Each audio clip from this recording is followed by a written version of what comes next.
Hello everyone, welcome to GS with concept classes. BPSC project manager और BPSC auditor का prelims का date announcement हो चुका है। बीपीएससी प्रोजेक्ट मैनेजर के सिलेबस में 70 मार्क्स का इकोनॉमिक सेक्शन से क्वेश्चन आप लोगों से पूछा जाएगा।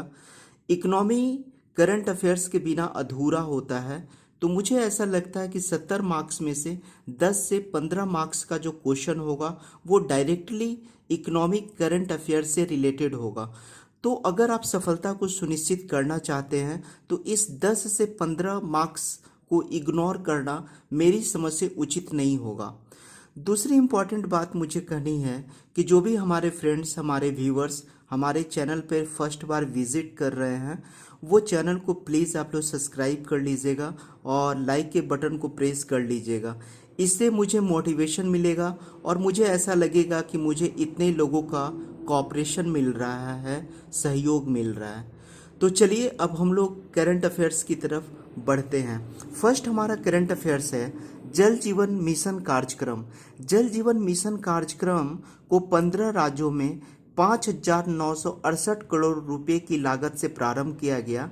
इस कार्यक्रम का उद्देश्य है 2024 तक हर ग्रामीण घर में नल से जलापूर्ति सुनिश्चित करना है। गौरतलब है कि इस जल जीवन मिशन की घोषणा प्रधानमंत्री नरेंद्र मोदी द्वारा 15 अगस्त 2019 को की गई थी। इस सेक्शन से 2-3 एंगल से क्वेश्चन पूछा जा सकता है। पहला तो अमाउंट आप लोगों को याद रखना है, 5,968 करोड़ रुपया, यहाँ से क्वेश्चन पूछा जाएगा। दूसरा है कि जल जीवन मिशन कार्यक्रम को पूरा करने का टारगेट कब तक है, तो 2024 तक का टारगेट है। तीसरा क्वेश्चन बनेगा कि जल जीवन मिशन कार्यक्रम को कब स्टार्ट किया गया था, तो 15 अगस्त 2019 को स्टार्ट किया गया था। ये 3 फैक्ट्स बहुत इंपॉर्टेंट है ऑब्जेक्टिव क्वेश्चन के लिए। नेक्स्ट हम लोग आते हैं सेक्शन पे। नेक्स्ट सेक्शन है हमारा 23 मार्च 2021 को US chamber of commerce global innovation policy centre, जिसको जीआईपीसी कहा जाता है, द्वारा एक रिपोर्ट जारी की गई है। अंतर्राष्ट्रीय बौद्धिक संपदा, जिसको इंटेलेक्चुअल प्रॉपर्टी कहा जाता है, इस रिपोर्ट में 53 कंट्री को इंक्लूड किया गया है, जिसमें इंडिया का स्थान जो है 40 नंबर पे है। तो आपसे पूछा जाएगा कि अंतर्राष्ट्रीय बौद्धिक संपदा रिपोर्ट जो है, यानी आईपीआई, इंटरनेशनल इंटेलेक्चुअल प्रॉपर्टी का जो इंडेक्स है, उसमें इंडिया का पोजीशन कितना है, तो 40 नंबर है। और ये किसके द्वारा जारी किया जाता है, तो US chamber of commerce global innovation policy centre, यानी जीआईपीसी। ये दोनों फैक्ट से क्वेश्चन बनेंगे। तीसरा क्वेश्चन बनेगा कि इसमें शीर्ष देश में यूएसए है। यूएसए तो होगा भी, क्योंकि वर्ल्ड का सबसे डेवलप्ड कंट्री है। तो यूएसए इंटेलेक्चुअल प्रॉपर्टी के मामले में, यानी अंतर्राष्ट्रीय बौद्धिक संपदा के मामले में नंबर फर्स्ट पे है, जापान सेकंड नंबर पे है, और यूरोपियन कंट्री को थर्ड नंबर पे ले लिया गया है संयुक्त रूप से। तो यूएसए, जापान और यूरोप, ये 3 को याद रखना है, और इंडिया का पोजीशन 40 है। ये जो इंडेक्स जो जारी किया गया, इसका एक थीम था। उस थीम का नाम याद रखना है, recovery through Ingenuity. Recovery through Ingenuity. Next है फिच रेटिंग्स ने 2021-22 के लिए भारत के वृद्धि दर के अनुमान को बढ़ा करके 12.8% कर दिया है। फिच रेटिंग्स की एक रिपोर्ट आई थी, उसने कहा कि इंडिया का जो जीडीपी का जो ग्रोथ है 2021-22 में 12.8% रहने की संभावना है। तो इस डेटा को आप याद रखेंगे। नेक्स्ट है 10 मार्च 2021 को केंद्रीय कैबिनेट की बैठक में बीमा क्षेत्र में विदेशी निवेश की सीमा को 49% से बढ़ा करके 74% कर दिया गया। ठीक है, ये भी बहुत इम्पॉर्टेंट है। ठीक है, आपसे पूछा जाएगा कि बीमा के सेक्टर में, है ना, बीमा के सेक्टर में एफडीआई, फॉरेन डायरेक्ट इन्वेस्टमेंट की राशि कितनी कर दी गई है, तो 49% से बढ़ा करके 74% कर दिया गया है। नेक्स्ट है 15 फरवरी 2021 को भारतीय रिजर्व बैंक आरबीआई ने शहरी सहकारी बैंकों को मजबूत बनाने के दृष्टिकोण से आरबीआई के पूर्व डिप्टी गवर्नर एम.एस. स्वामीनाथन की अध्यक्षता में कमेटी बनाई। आपसे क्वेश्चन पूछा जाएगा कि आरबीआई ने किसकी अध्यक्षता में सहकारी बैंकों को मजबूती प्रदान करने के लिए कमेटी बनाई थी? तो विश्वनाथन की अध्यक्षता में ये कमेटी बना था।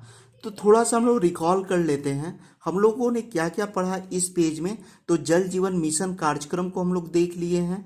नेक्स्ट जो है हम लोग ग्लोबल जीआईपीसी के रिपोर्ट को देख लिए हैं, इंटेलेक्चुअल प्रॉपर्टी राइट के रिपोर्ट को देख लिए हैं। फिर उसके बाद हम लोग फिच रेटिंग्स के रिपोर्ट को देख लिए हैं। फिर नेक्स्ट में जो है विदेशी निवेश की सीमा जो है बीमा के क्षेत्र में 49% से जो बढ़ाकर 74% किया गया, इसको देख लिए। और नेक्स्ट है आरबीआई ने एक कमेटी बनाई है विश्वनाथन के अध्यक्षता में, इसका पर्पस है सहकारी बैंकों को मजबूत करना। तो हम लोग इतने सारे चीज़ों को देखें। नेक्स्ट हम लोग आते हैं कि इस बार जो बजट पास हुआ, बजट 2021 में केंद्रीय वित्त मंत्री निर्मला सीतारमण द्वारा 1 फरवरी 2021 को संसद में पेश किया गया था। ठीक है, आप लोगों से इजी क्वेश्चन भी पूछा जा सकता है कि इस बार का वित्त बजट किसके द्वारा पारित किया गया? तो निर्मला सीतारमण को याद रखिएगा। इसमें कुछ महंगी वस्तु और कुछ सस्ती वस्तु का लिस्ट बनाया गया। तो यहाँ से ऑप्शन छांटने के लिए बनाया जा सकता है कि इस बार के बजट में कौन सी वस्तुएं सस्ता हुई और कौन सी वस्तुएं महंगा हुई। ठीक है, इस चार्ट को आप लोग याद कर लीजिएगा।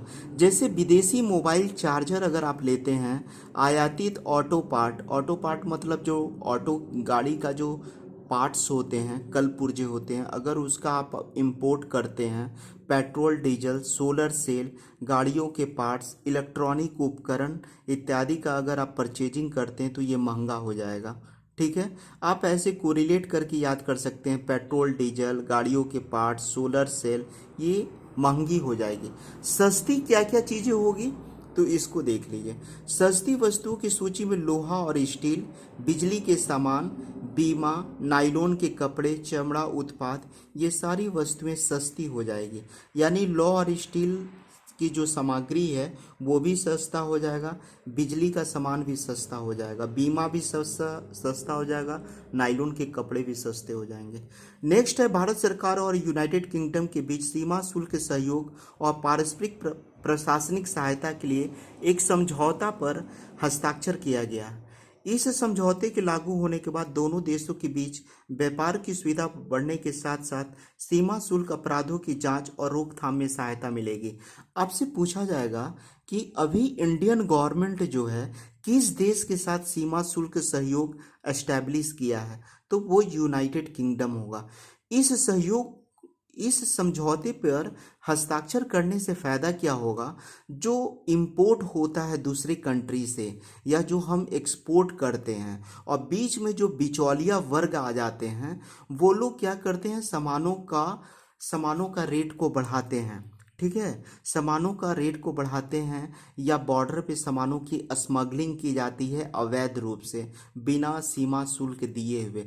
तो इन सारी चीज़ों पे रोकथाम लगेगा। तो आपको याद रखना है, इंडियन सरकार ने, भारतीय सरकार ने यूनाइटेड किंगडम गवर्नमेंट के साथ हस्ताक्षर किया है आयात शुल्क से रिलेटेड। नेक्स्ट है अप्रैल 2021 में आईएमएफ ने कहा कि भारत की जो जीडीपी होगी वो 12.5% होगी।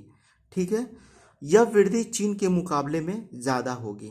ठीक है, आईएमएफ के रिपोर्ट के अकॉर्डिंग देख लेना है। नेक्स्ट है कि 30 मार्च 2021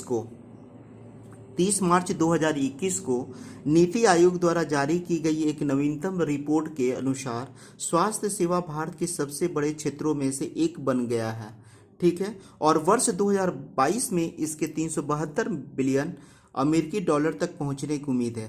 कहने का मतलब है कि आपसे क्वेश्चन पूछा जाएगा कि नीति आयोग की रिपोर्ट के अकॉर्डिंग भारतीय अर्थव्यवस्था में सबसे तेज गति से विकास करने वाली क्षेत्र कौन है? तो स्वास्थ्य क्षेत्र है। अगर अभी आप स्वास्थ्य क्षेत्र में पैसा का निवेश करते हैं, ठीक है, यहाँ तो आपको प्रॉफिट होने का चांसेस काफ़ी ज़्यादा है। यहाँ पे रोजगार सृजन करने का भी जो कैपेसिटी है वो बढ़ गया है। तो स्वास्थ्य क्षेत्र को आप लोग टिक आउट करेंगे अगर क्वेश्चन पूछता है तो। नेक्स्ट डायमेंशन की तरफ हम लोग आते हैं। फरवरी 2021 में संयुक्त राज्य अमेरिका ने सऊदी अरब को भारत के दूसरे सबसे बड़े तेल आपूर्तिकर्ता के तौर पे पछाड़ दिया है। गौरतलब है कि भारत दुनिया का तीसरा सबसे बड़ा तेल आयातक और उपभोक्ता देश है। यहाँ से क्वेश्चन बनेगा कि इंडिया को सबसे ज़्यादा तेल की आपूर्ति कौन करता है, तो आप लोगों को संयुक्त राज्य अमेरिका टिक आउट करना है, न कि सऊदी अरब करना है। सऊदी अरब पुराना डाटा हो गया। और भारत दुनिया का तीसरा सबसे बड़ा तेल आयातक भी कंट्री है और उपभोक्ता कंट्री भी है। नेक्स्ट है कि बजट 2021 इनकम टैक्स से रिलेटेड क्या क्या अपना डेटा दिया था। तो 75 साल से अधिक उम्र वाले सीनियर सिटीजन को टैक्स से राहत दिया गया था। 75 साल से अधिक उम्र वाले लोगों को किसी भी प्रकार का टैक्स नहीं दिया गया। एनआरआई लोगों को डबल टैक्स सिस्टम से छूट दी गई। ठीक है, एनआरआई लोग जो डबल टैक्स देते थे, एक अपने कंट्री में भी देते थे और जिस कंट्री में उनका कोई उद्योग चल रहा है, यानी जिस कंट्री में वो रह रहे हैं, वहाँ पर भी टैक्स पे करते थे।